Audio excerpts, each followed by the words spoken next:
Salve ragazzi, di nuovo sul Calice Nero, ben arrivati, tanto i nostri seguaci si collegheranno a breve. Allora, oggi, buonasera Margrevo, oggi abbiamo niente poco di meno che Danny Walker, batterista eccelso, di qualità, avendo visto appunto dei video sulla pagina Facebook in blast, veramente mi hanno lasciato senza parole, perché ricordiamo anche che batterista addirittura degli Exhumed, ad esempio, tanto per citarne qualcuno, oppure dei Zorn, è veramente un batterista a tutto tondo.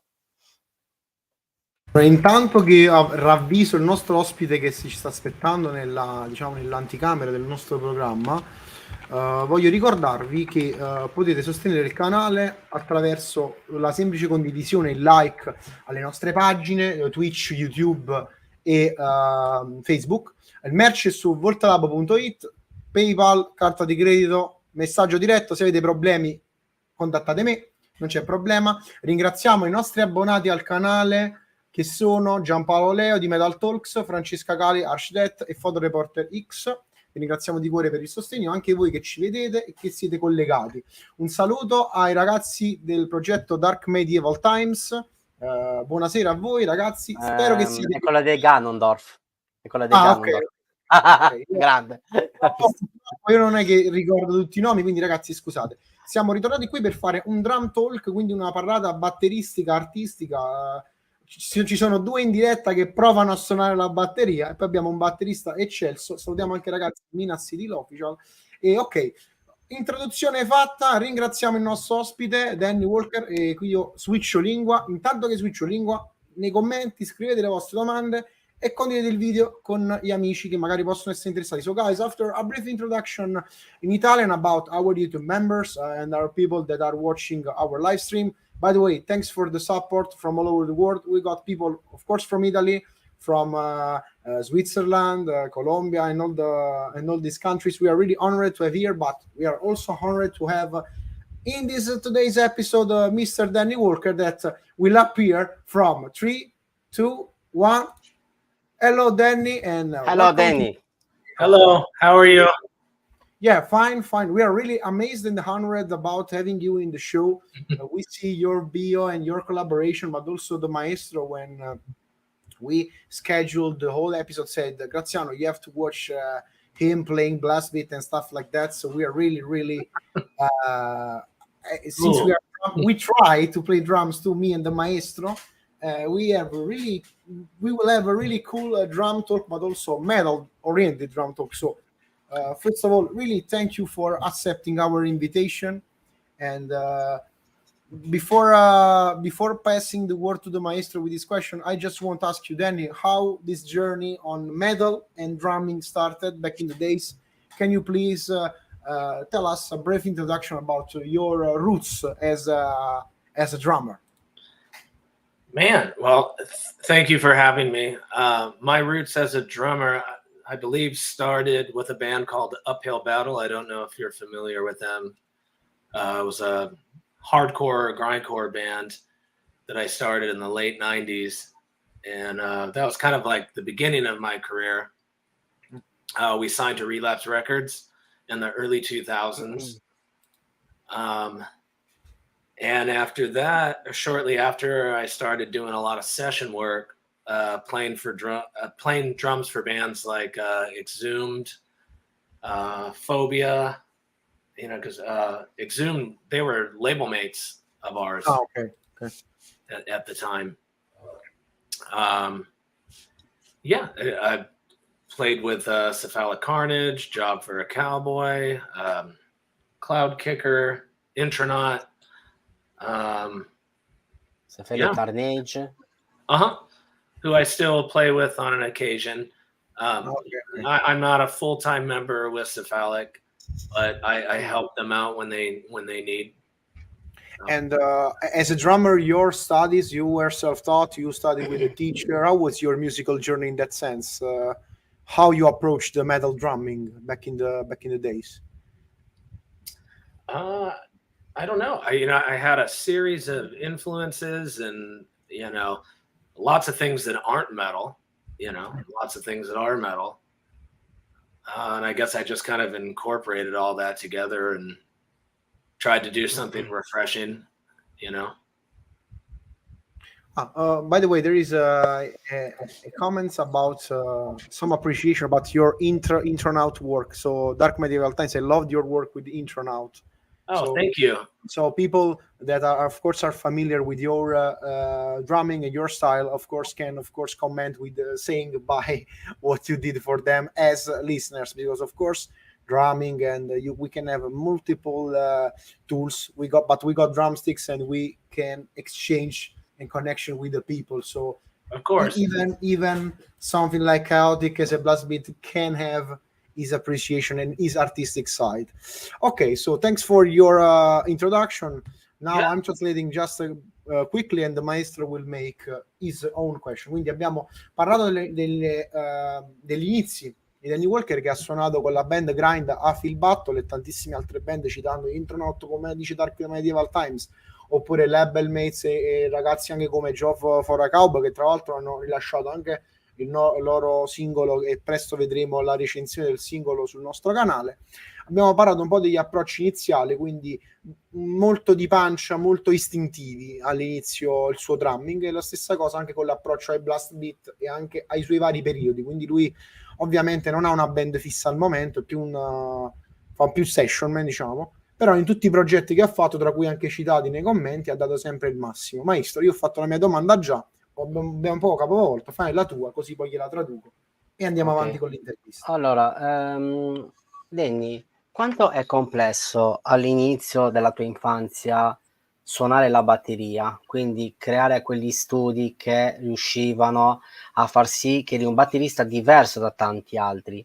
Quando ti siedi sulla batteria e crei blast beat, quanto possono essere diversi da batteristi tipo Pete Sandoval, da batteristi tipo Gene Hogland?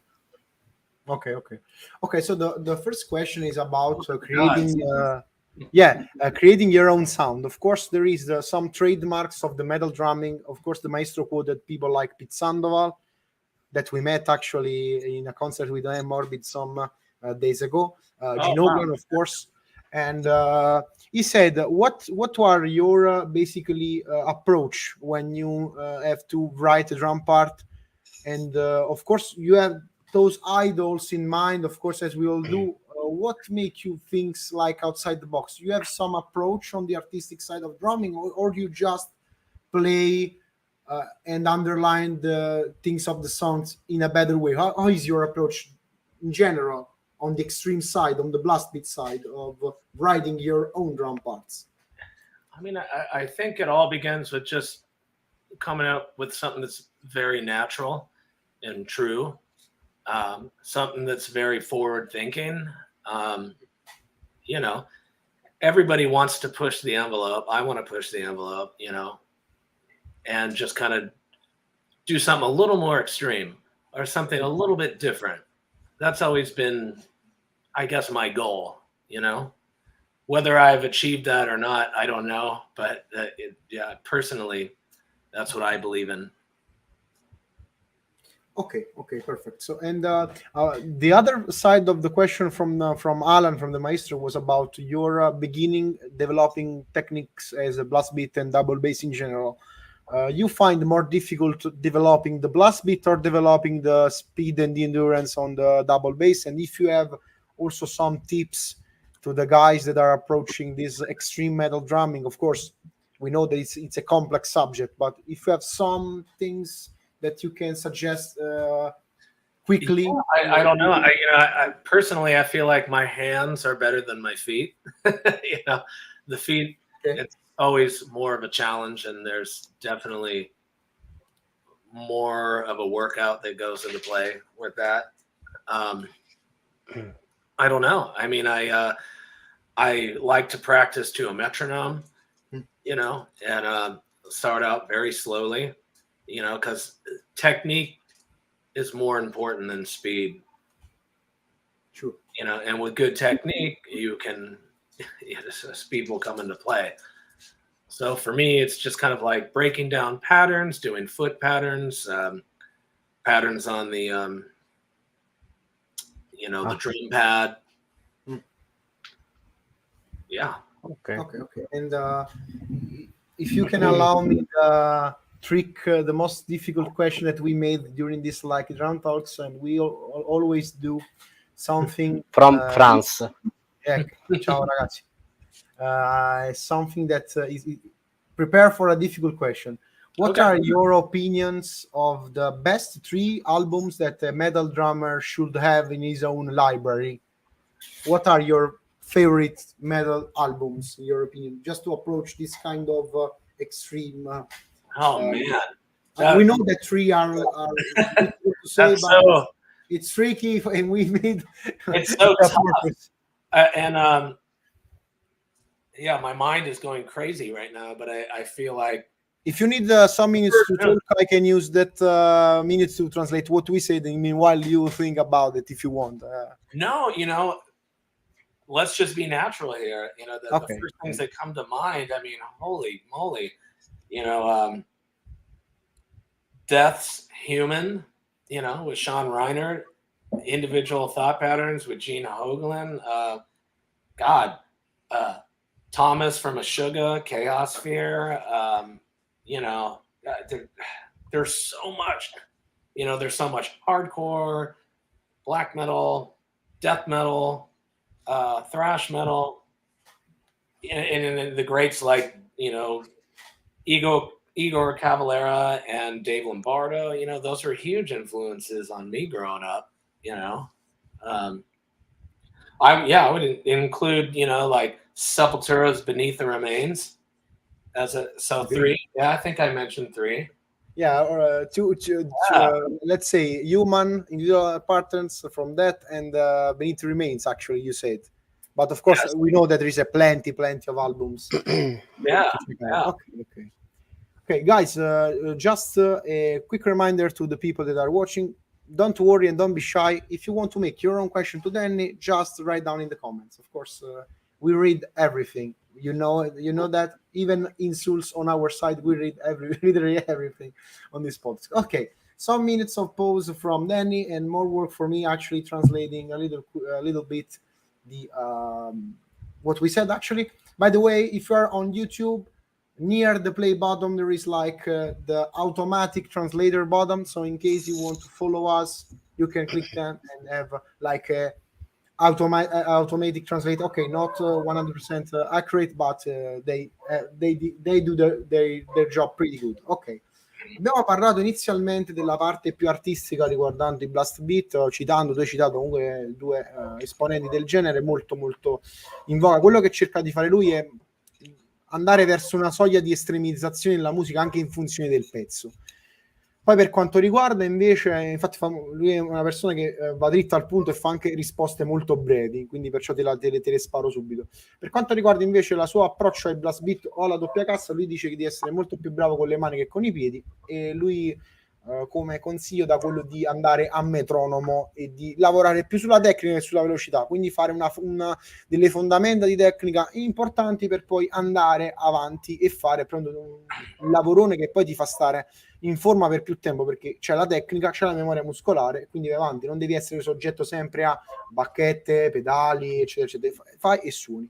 Gli ho chiesto anche quali sono i 3 CD che un batterista metal dovrebbe avere. Lui ha citato 2 lavori dei Death, tra cui Human, con Sean Reinhardt, Individual Patterns, lo dico stretto, dei Death con Gene Hoglan, e poi ha citato Beneath the Remains con Igor Cavalera, appunto, dei Sepultura. Però sostanzialmente ha citato anche Dave Lombardo, Thomas Hack dei Meshuggah e tantissimi altri batterici. Per lui 3 CD sono troppi, però io gli ho chiesto se volesse avere dei minuti per pensarci, mi ha detto no, voglio dirli subito, sono quelli che mi hanno diciamo influenzato di più. Poi lui ascolta, come avete sentito, dall'hardcore al black metal al death, cioè, insomma lui ha un ampio raggio di ascolti di questo genere estremo, quindi questo lo fa anche attingere da vari sottogeneri. Maestro, come sempre, fai la tua domanda, io mi allego alla mia e andiamo avanti in questo bellissimo podcast. Allora, adesso creiamo una jam session, Denny, all'interno però di una struttura che non si capisce chi ospita all'interno di questa struttura, ok? Che non si capisce veramente nulla. E all'interno di questa struttura ci sei te, Danny Walker, Thomas Hack, dei Meshuggah, visto che me l'hai nominato, e voglio anche nominare Nick Baker, ex Timo Borghi, Cradle of Filth e quant'altro. mi devi spiegare a parole come avverrebbe la musica, che tipo di musica avverrebbe, però devi togliere completamente tutti i blast beat, dovete andare in acustico e tenere dei tempi allorquanto anche semplici. Okay, we have to make like an alert with the warning when the maestro came up with this crazy and weird question, but I think that you can enjoy it. Basically, his own question is about what about basically said making a jam session, so a jamming with 3 drummers, and Nicholas Barker, you, and Thomas Ake, and in his opinion, just crossing with your mind with fantasy. Without putting apart the extreme side of the drumming, so the blast beat and the fast stuff, what do you think this kind of jam session can create with 3 drummers, like more tribal parts? What do you think about this, like tribal drumming and collaboration when like different drummers can make like interaction between each other? What do you think about it? I think that's amazing. I think that should happen more often. I don't know if you're aware of this, but I did a drum clinic many years ago with Gene Hoagland, Sean Reinert, George Calice, Tim Young, Dirk Van Buren, very much good friends of mine. And we had some of these sessions in between doing the clinic where we would just jam together and, come up with a groove and just play off of each other, which was super cool. So I feel like I got to experience that with people that I looked up to, Really cool. How was this clinic wise? Was metal oriented, or it was like what were the topics, if you remember something that maybe you want to share with the audience? So I don't know if you're familiar with Sick Drummer magazine. Yes, sure, of course. Yeah, so they put on this drum clinic, and we put on a showcase, and we did private lessons, we did group lessons, we did a showcase where everyone got to perform songs of their bands, at the time. There's just something super unique about it, and just the tidbits, behind the scenes, just being able to jam and talk music with people that I admire was amazing, So when you talk about, the double drumming and the jamming, it kind of reminds me of that. The question of the maestro was like creating something like that, but it's good that you experience it with, of course, different drummers, but of course, what the drummers, I had to say, and people that we also had on the podcast too. So we are more happy, and people, really cool people down onto the earth, and like George, for example, we did several episodes with him. Was great sharing his opinion. So okay, great. So you were like jamming together and focusing on groove, of course, I think.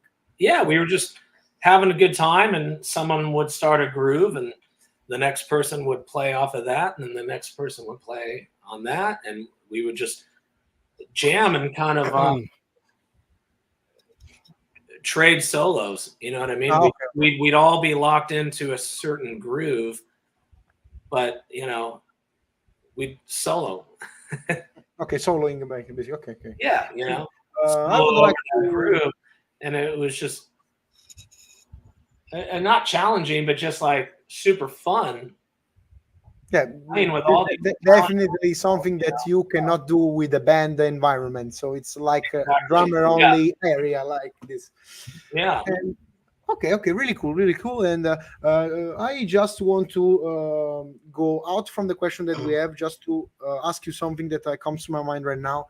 Okay. Since I'm a more like a rhythmic guy, so I tend to play for the music, for the band when I play. I'm not the solo guy, but I was really, of course, amazed by some solo guys as Terry Bozzio, for example. And what do you think about his conception of the music, but in general, the solo drumming? What are your opinion about this topic?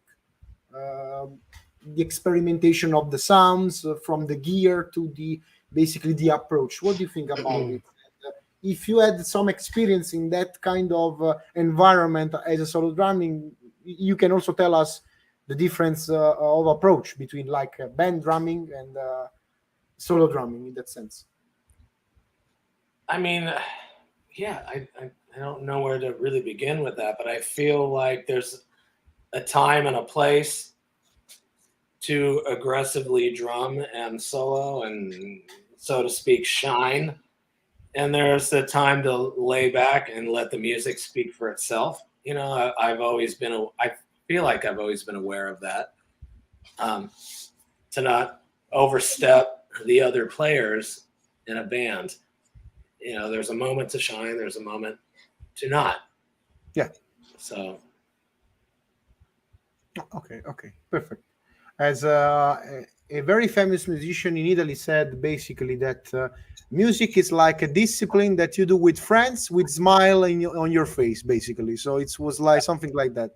Okay, perfect. So guys, as I did before, just a few minutes to translate, but of course, don't worry that we came up with some interesting questions. So Danny, prepare yourself about the Okay. Yeah, we try to make the conversation interesting, just to do not make the same question boring one. So we'll try. Whatever you want. Yeah, we hope that you will enjoy that kind of approach. Ok. Yeah.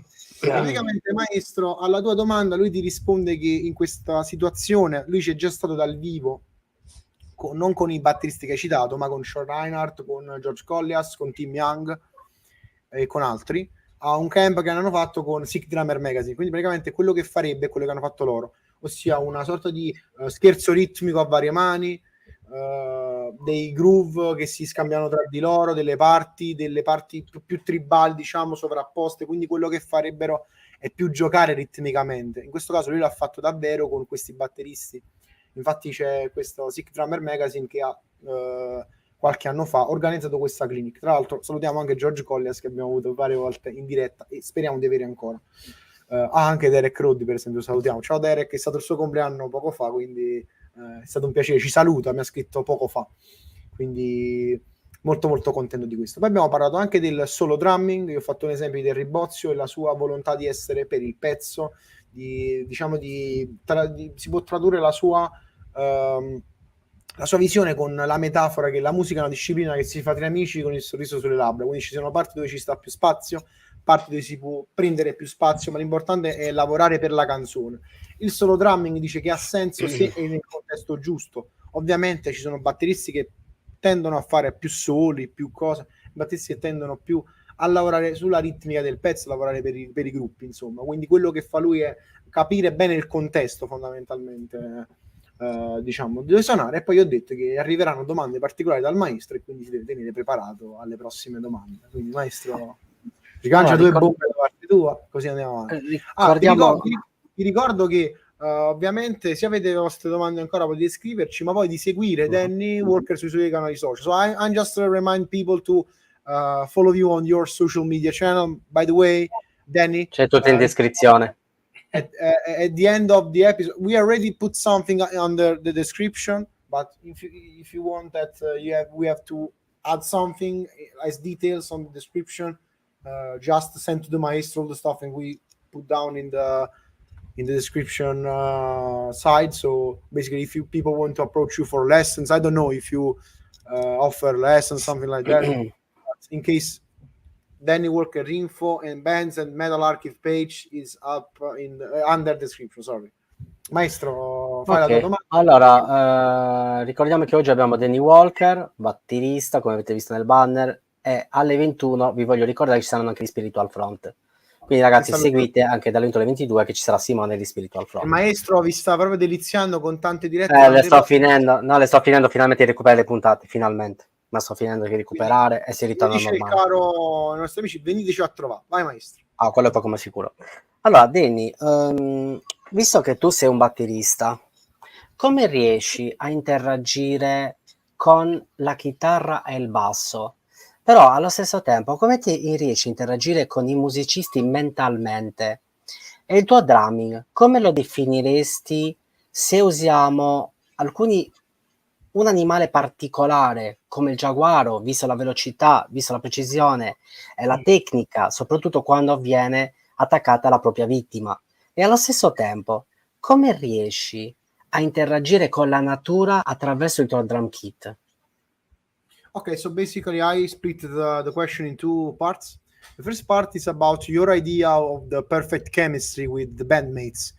In our case, the maestro meant about at the most the rhythmic part, so the bass, the rhythmic guitar. So your idea of the perfect chemistry with the other guys of a band. You have some suggestion, ideas, some thoughts about achieving that kind of perfect match because in the audience we can tell about when a band is stick together or they play just for because they have to play that part, so like the emotional side in a sense, no? Okay. No, I'd have to say as far as bass players, like the highest chemistry that I have had was with Joe Lester, and Intronaut, and Nick Shins with Job for a Cowboy. They're both tremendous players, and I think a bass player and a drummer, locking in is so important. It's just, so important, and I feel like I had an extreme connection with both bass players in the past, Okay, perfect. And the second part of the question is about a funny one. So just to like play with our fantasy, with our like most artistic side. Maestro loves that side too. If you have to compare your musical side, your artistic side to an animal, which one you choose to compare yourself? For the maestro, you are near like a jaguar for your speed and your power, but of course you have your idea. We got like about this question that we always make to the musicians. We got really a lot of funny answer. One that every time we're great because we cannot expect those answers. So we hope that can be interesting also this part too. I don't know. Maybe a shark. I don't know. Just going in deep. An extreme attack. Yeah, just trying to do the most brutal shit. Okay. Ever, I think that it's quite interesting. Maestro, nessuno ci ha detto no one said lo squalo ieri Morbido l'ha detto. Non è Morbido, un altro. Un gruppo estero. So we got like the first. You are the first guy that compared himself with the shark. Ok, perfect. So, comunque è bello quando seguono anche le madri il Calice Nero. Poi non dico niente, lo so io per quale motivo. Grazie. Grazie per i vostri complimenti. Grazie per i vostri complimenti. Poi vengo a trovare senza problemi. Can I do a shout out to an Italian band that I really like? Sure. You can do whatever you want. And we will also check it out after the. Which band? Are you familiar with Nero de Marte? Yes, actually, me and Giulio collaborating with the same symbol brand. So big shout out to my friend Giulio. Yeah. Ciao Giulio. Nero di Marte. Yeah. Here's to Nero. I still have a T-shirt from them. We played a show together many years ago in Italy.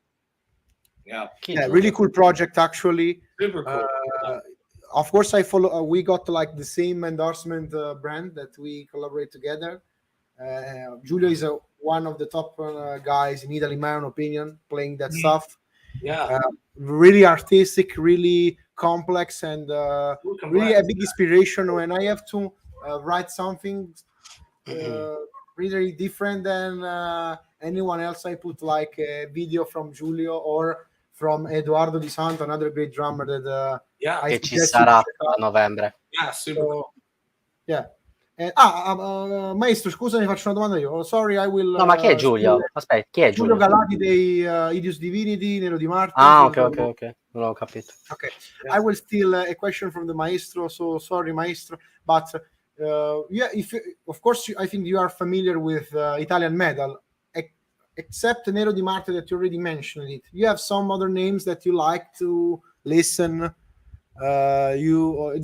basically that want to shout out, or basically yeah, since we are really curious, us as Italian metalheads, of course, our scene is not as big as the US. If there is that we can compare ourselves with the rest of the world, since metal is strange here in Italy. It's quite popular, but not as much as the other genres. So we would like to know if you are familiar with other bands.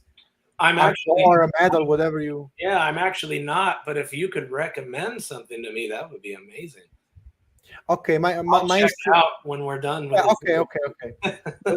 Ha detto Danny che se gli mandiamo qualche band metal interessante italiana, ok Danny, we will send you like la band, sì, so già chi.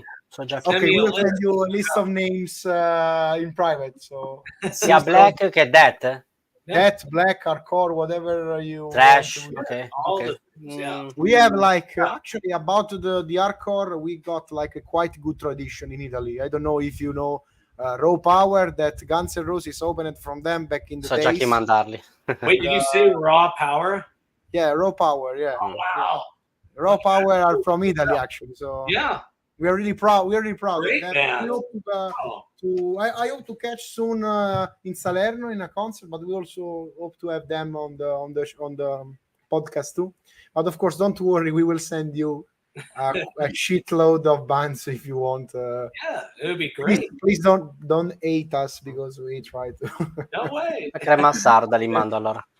Sì, la crema sarda. Una bella lista. Ti mando la crema sarda del Def. And without any shame, I will also send you my band too, in case you want to insult me in private. So yeah, of course, okay. Please. Okay. Yeah, it gives me things to look at and listen. Ok, perfect. Thank you. Ok, abbiamo comunque nominato Giulio Galati dei Nero di Marte, Idius Divinity e tanti altri. Nero di Marte, ok. Che comunque è un grandissimo batterista amico e lui lo conosce bene e poi abbiamo parlato della sua del suo piacere di suonare. Per esempio ha parlato di una bellissima alchimia con Job for a Cowboy, con gli Intronaut, quindi abbiamo parlato di del suo concetto di stare insieme, proprio linkati insieme, basso e batteria, basso e chitarra.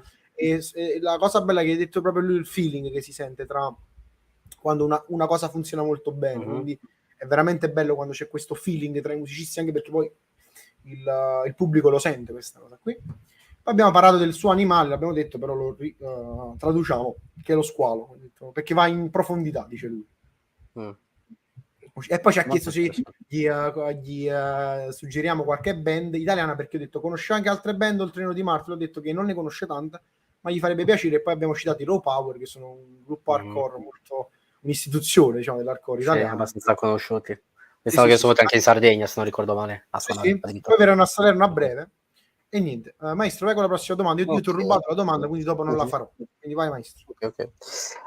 Tenny, quando inizi nel creare musica attraverso l'arte, come può essere descritta la tua musica all'interno di un libro?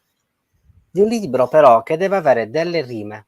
Quindi prendiamo un libro di Pascoli. Ok? Che non penso che conoscerà, però io lo dico. Vabbè, poi vediamo, speriamo. Se non conosce, un libro di poesia. Again, un attimo, aspetta che sto finendo.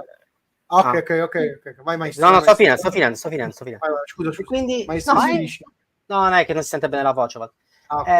Quindi devi creare delle rime attraverso la poesia. Dai, chiudiamola qua. Ok, so again another long question that I divide in multiple parts.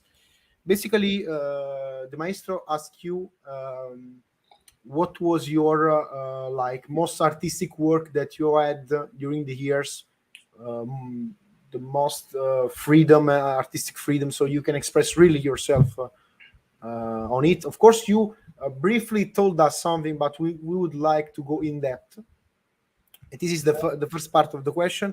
The second part of the question is another of his never-ending, evergreen question about the relating art and music, but I will let you answer this one and then make the second. Okay. Oh, sure. So I feel like I've always had, the artistic freedom in a band like Intronaut. to just kind of push the boundaries and do some unique things, which was really refreshing. You know, and I did a lot of grindcore and death metal things, which is kind of like the bare bones, basic stuff that you could expect. I feel like I was able to express my creativity in the Job for a Cowboy album I did, Sun Eater. I feel like they were kind of moving in a progressive direction, and which is why they gave me the call. You know, they were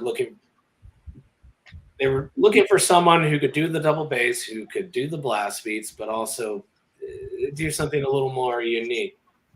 And I feel like I delivered that. I hope I delivered that. You know, but that was from we can read on the internet. I think that you achieved that situation. And the last part of the question was about, of course, as always, merging another topic of our podcast, which are art and literature. So for the maestro, which is, of course, is not doing drugs, it's 100% sober and natural. Those questions for people that are wondering, if you can compare your being a musician with a book, a literature book, which one you will choose? If you are a reader, of course.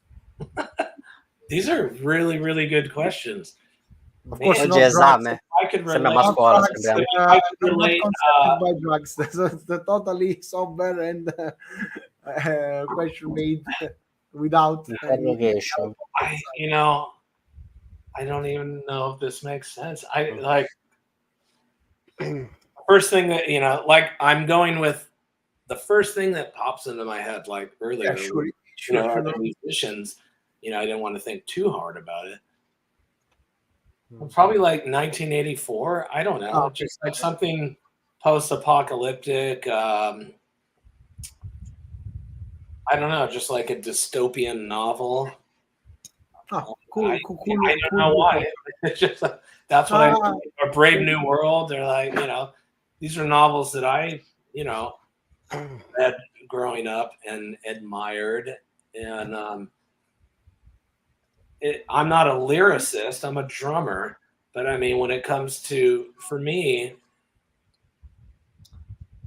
I like things that are more like socially concerning, not necessarily political, but real. You know, Okay, about the society, the people, and right? You know what I mean? Yeah, sure. Yeah, And I'm more interested in that. You know. Okay, we got like another question from in the comments from Crypt of Dr. Gore from France. Ciao carissimo. And what is your favorite physical support to buy? CD, tape, LP? What is my favorite format to purchase? Yeah, sure. Your favorite. This day and age, well, it's kind of funny because CDs are kind of obsolete. At least here, nobody buys CDs anymore. So if you're gonna purchase a physical copy of something, I would say I would stick with vinyl. Okay. I would stick with vinyl. I'm not concerned with cassette tapes or CDs. I know there's been a resurgence for cassette tapes doing the retro thing, but I still feel that vinyl stands above all. You can't beat vinyl, you know. Okay. You know, with the packaging, you know. Yeah, the you art. open up a gatefold and you get all the pictures and the smell. It's an experience. Yeah. Okay, totally agree with this. We try, since we also do underground bands from all over the world, we try also to aware people on the support bands by buying physical supports. In my own opinion, physical supports are like the freedom of choice. So nobody can delete from anywhere. It's yours. You buy it, and basically it's like an experience. As you said. And plus another interesting thing, you know, a lot of bands these days will sell an LP, but they'll have a download card. Yeah. So not only do you get the physical copy of a beautiful vinyl, you get also the digital copy. You can digitally download it and have it on your computer or whatever. You know, it's just super cool. I don't know. Yeah, sure. It's Puoi like leggere me. anche un altro commento, per favore? Sì. Perché Another già è raro che question. scrive, Okay, mischino, quindi another mi sembra giusto. question related to the other one for you, of course. That's Do you have a masterpiece that you're really proud as vinyl? Your favorite records that you have in a vinyl format? Man, I probably I probably have more punk rock vinyl than anything, more than death metal or just a lot of punk and hardcore stuff. I don't know. I don't even know where to begin.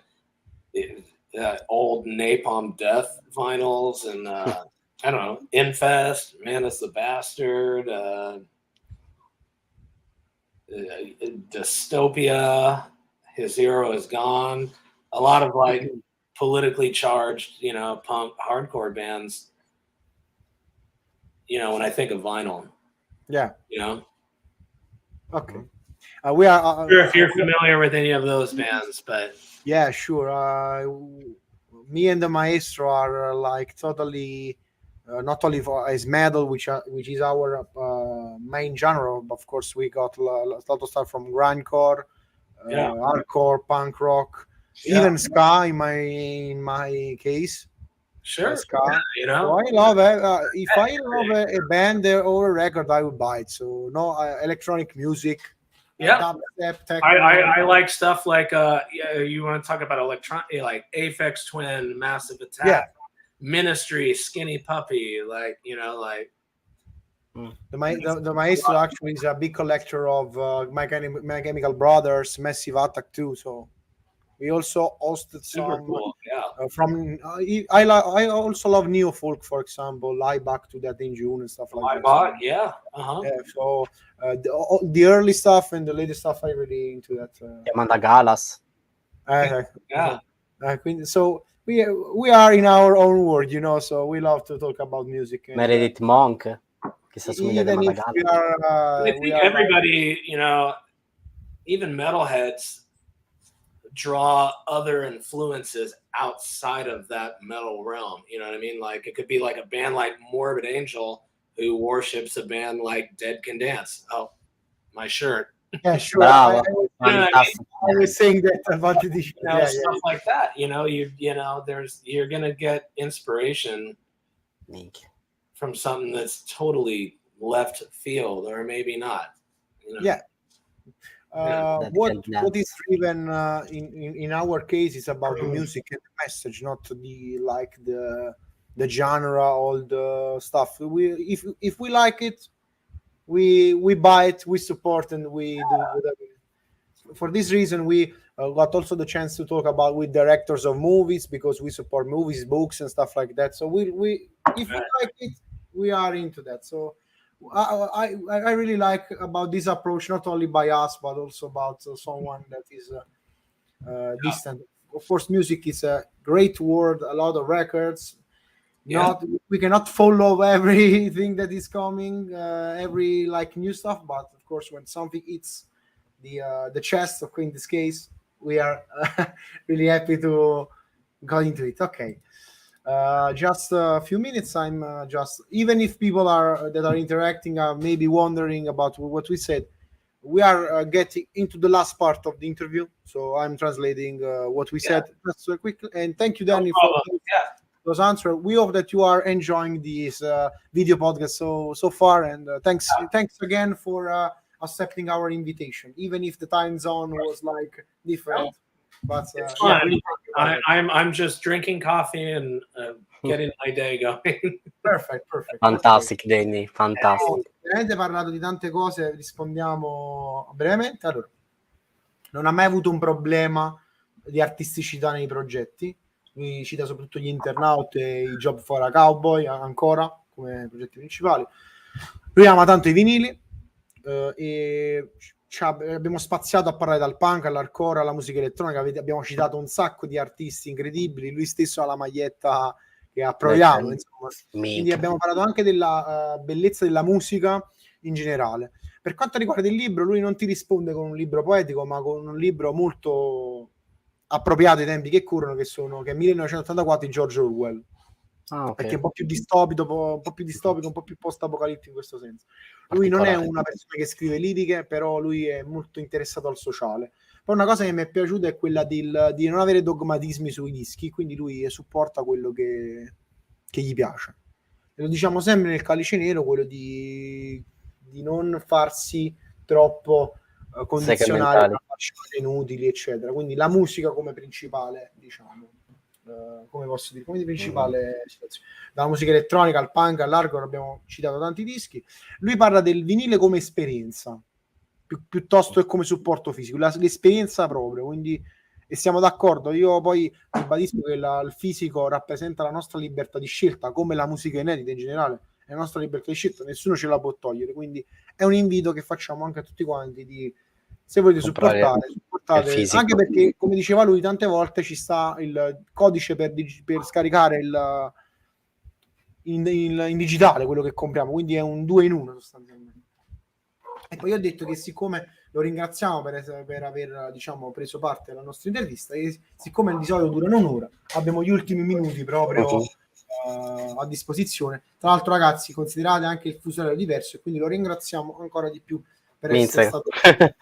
Ragazzi, veramente l'ultima possibilità per fare le vostre domande, se no alla prossima intervista, diciamo. Maestro, vai con la prossima domanda, vai. Allora, prima di tutto voglio salutare Mitch Harris dei Napalm Death, che lo voglio salutare, e John Longstreet, altro batterista veramente allucinante, quindi veramente tanta roba. Someone spoiled the next episode, so guys, stick together and follow us on our pages because we have plenty of new guests. Basta, se no qui diciamo tutti. Let me drink, did I hear John Longstreth? Yeah, sure. We are about to announce an episode with him and also with. Sì, è guarito, ha avuto un'operazione, sta meglio adesso, meno male. Yeah, we know that he's got like a surgery, so we are waiting for him. John was another incredible influence around the time that Uphill Battle started. We were label mates with Origin, and I remember when that first Origin record came out, and I lost my mind. A proposito, fucking mind, like, what is this guy doing? You know, totally. I've always been a fan of John's, like an alien that is not human. And even I think the whole reason why I've always had two China cymbals was because of him. You know, doing these double, motions in the Uphill Battle days. I got another China cymbal on my left-hand side because of him. Whether he knows it or not to this day, like he and I are acquaintances, you know, we know each other, we play together. But swear to God, man, it was seeing his setup in the early 2000s, man. But also I see his influence to a lot of drummers that about the double channel thing. So it was like a good guy that also can stand, in my own opinion, near the big names, because of course he have great technique, great musicality. The two China thing were like not the trend at certain point, but I'm sure that if you ask all the drummers that have those China put in a place like that, they right. No, like a lot of people will set that up because it looks cool, but what I'm saying, it was the way that he utilized it. How he used the China cymbals. Like that left China cymbal was not untouched. Like, it was. Basically he plays the cymbal to use it, not like. And it was used for a lot of accenting and really interesting patterns, and that kind of inspired me to kind of have a similar setup. I don't know if he's aware of that or not. Maybe he'll see this. Maybe about it later, but maybe we can tell to him when we got him on the show, basically. Maestro, la domanda che mi viene è una domanda molto breve. Visto che abbiamo parlato di John Longstreet, batterista eccelso, voglio creare una seconda jam session. Denny, ascolta bene. Tu, Danny Walker, John Longstreet, un sassofonista come Mackerby, se non ricordo mai quello dei Shining, norvegesi, se non ricordo male la pronuncia, e con un'orchestra che ci sono degli strumenti tribali, quindi scordati violini, cose del genere, solamente tribali.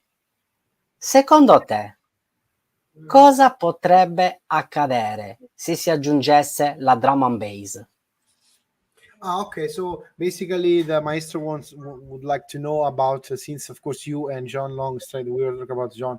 What do you think about his vision of his rhythmical vision, like in a different environment, like an orchestra, like a drum and bass? Do you think that this kind of musicality of extreme metal drummers that have this taste can be used, as you, for example, not only John, of course, in other genres, and the approach of drumming can be like the signature sound, no? So for example, if you like close our eyes and see like a beat, we can tell that is him or you or other guys that developed during the years his own sound. So what do you think about developing the unique style of drumming from person to person? Do you think that there can be like something, a process that a drummer can make, or it's, in your opinion, have to be natural and have to I do feel like someone like John Longstreth is on the forefront of something super progressive and extreme. I feel like we have the same influences, you know, like I feel like I'm exhausting myself, but I mean, Sean Reiner, Gene Hoglan, I mean, no, they influenced us all. You know, you had Dave Lombardo, right? And Igor Cavalli, you had like bangers, and then you had these guys that brought these jazz techniques into heavy metal music, which no one had heard of before. It's so incredible and beautiful. It was the reason why I wanted to get a splash cymbal or an ice bell or a fucking China cymbal, because the accenting and the creativity, encompassing these guitar riffs was just insane. So, going back to John Longstreth, and something way more extreme than death, it's brutal death metal with that mindset. You know what I mean? The accenting on the China cymbals, and it's beautiful. It's awesome. Of course, we were not only talking about John, but also about your own style. So because we can recall yourself from the records, as all not only us say this, but also other people. Absolutely. But I'm telling you where I'm coming from. Yeah, sure. And what this is the question and what kind of inspired me to do what I do. Okay. It was just always cymbals are my best friend. And I love accenting a guitar riff. You know what I mean? There's just like an interplay with that.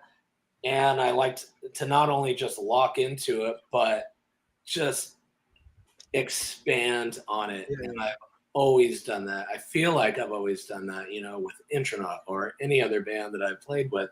It's just kind of like filling in the gaps and,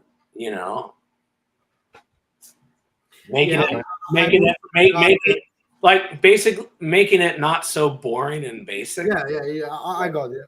But I won't say I'm basically also the guy that have one tom, one floor tom, and like 20 cymbal effects and stuff, because I try to make my own style, because we can underline passages with the guitar, underline riffs. So we try to make things more interesting. So for this reason, maybe in an era that we know that about the production of drums, most of them are resample, retrigger, but of course we are not against that. Yeah. We know that maybe the cost, the speed of about making records, but we miss that finesses, like the cymbals, the unique style. So we tend to make a message to all the drummers and all the people that are watching our Drum Talk podcast. In this case, is about to find the sweet spot and uniqueness, no? Be unique in a sense. So for this reason, we like to make those questions. When you want to ask, and I'm just internalizing this right now and thinking about it. But when when I think of bands that have really pushed the envelope who have really done some unique shit. You know, it's got to be Gorguts, Immolation, you know, bands that have not a generic foundation. You know, they're a death metal band, but they've just added something to their style that is just, whoa, you know, like it's incredible. You know, yeah. Ok. Allora, traduciamo così. I were like moderating like the chats from the phone. Since the time is running out, we are gonna make the last question for Danny. Siamo vicini alla scadere del tempo, facciamo l'ultima domanda e poi traduco brevemente. So, the question allora, facciamo in due parti. Chiedo la bevanda, tu chiedi il cibo. Va bene, ok. The last question for you, Danny, is about our trademark question. We came up with this question. Actually, was not a question made by us, but actually one of our first guests made it for us. Which it was Mr. Paul Mazurkiewicz, one of the first episodes that we made together, because we were like two different podcasts and we collaborated together. Okay. He was pointing out our symbol, our emblem of our like logo, which is the Calice, that you can see on the screen. Okay. So he told us, guys, what beverage you put inside this Calice, basically to represent yourself as a person. So we flipped the question and we said, what is your perfect drink to represent your musical style, Danny, on this Calice? So the best drink to represent yourself, because we imagine the fruition of the music like on the sofa, headphones, the vinyl, as you said before, and something that like enjoyed the moment in a case. A drink? So, I know it's kind of a weird question, but wait, is it you're asking about a drink? Yeah, sure. Drink, and also the maestro won't ask you the perfect meal. Man, maybe a Sazerac. I am a bartender. That's what I do when I'm not playing music. So I am well versed in, drink making. But I'd probably say a Sazerac just because it's an old classic New Orleans drink that's very satisfying. I don't know. Ok, invece Danny, about the perfect meal. No, aspetta. Qual è Sorry. Il piatto perfetto per far capire e comprendere? Maestro, non gliel'ho appena chiesto, fammelo chiedere, insomma, non ti preoccupare. No, devo chiederlo io, Tu hai chiesto la bevanda, io chiedo il piatto. E te lo devo tradurre sempre io, no, aspetta, devo chiedergli però quali... Aspetta, Timio. Qual è il piatto perfetto per descrivere il drumming di Danny Walker? Okay, sorry about laughing, but it's another weird one. Okay. So we say the drink, no? And since the maestro is he loves the cooking, the food, also he's passion. He won't ask you if you want to Should I say Negroni? Negroni? It's a drink, but the maestro would like to ask also Now we're talking Italian. Yeah.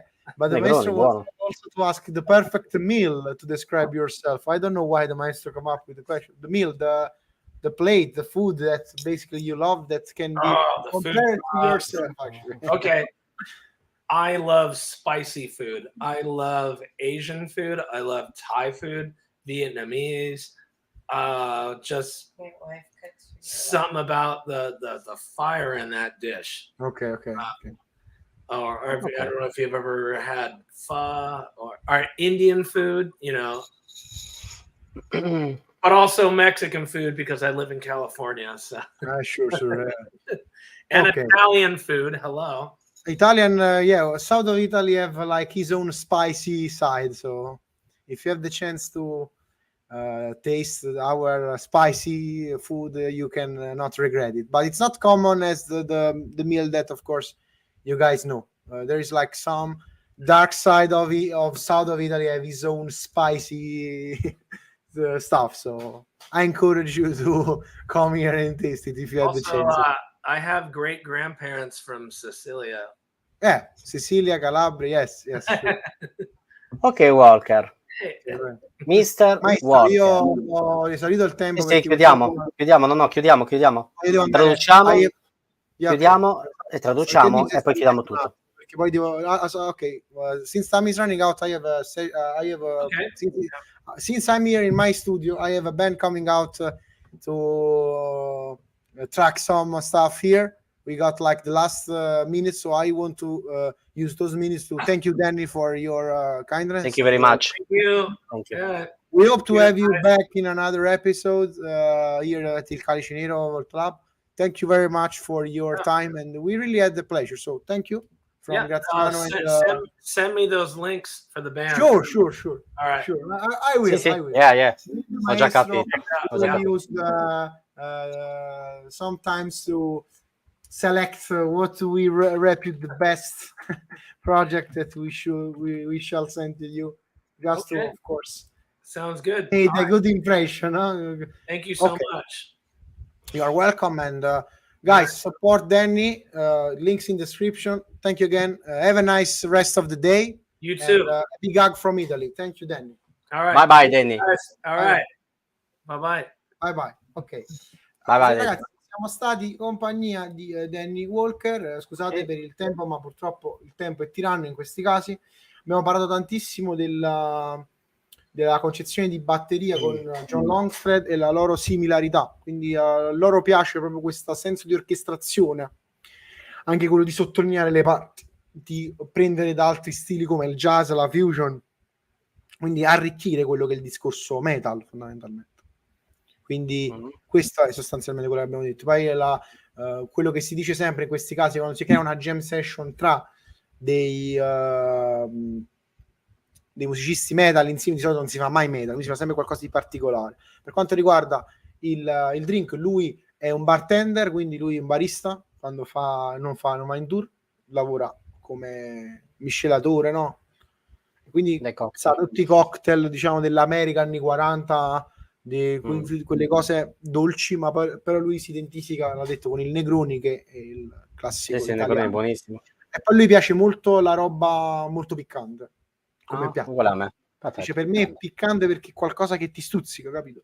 E lui poi ha menzionato il fatto che c'ha dei nonni siciliani, quindi praticamente buona cucina. Lui è molto confidente con la cucina del sud Italia. Io purtroppo ogni volta lo dico, non lo sapete che dall'est dell'Italia si dicono sempre le stesse piatti, le stesse cose, però lui si identifica con quel tipo di cosa.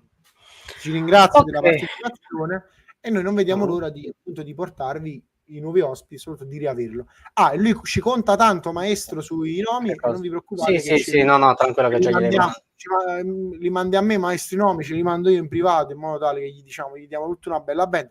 Tra l'altro, un regalo che vogliamo fare a tutte le band di amici, gli manderemo tante band che abbiamo anche avuto sul Calice, ma non perché ci sono loro o c'è lui, ma perché siamo molto confidenti di quello che gli mandiamo, perché crediamo che il metal italiano possa avere grosso rispetto all'estero. Quindi allora ragazzi, chiudiamo qua perché poi c'è perché c'è Spiritual Front alle 22 e poi ci sono io che purtroppo devo lavorare in studio, quindi veramente grazie maestro per avermi fatto stare con Danny. Ci vediamo domani con gli Offermord, gruppo Black Death svedese.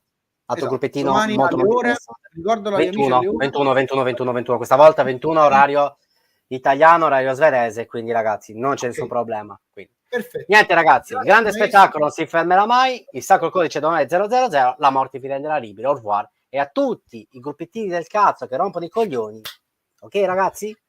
Se ci volete contattare per essere parte del nostro show, sempre gratuitamente, link in descrizione. Un abbraccio da Graziano e da Alan, Margherionacchi e Cattivo Maestro. Un abbraccio sempre gratuitamente. Ecco. Un abbraccio. Au revoir.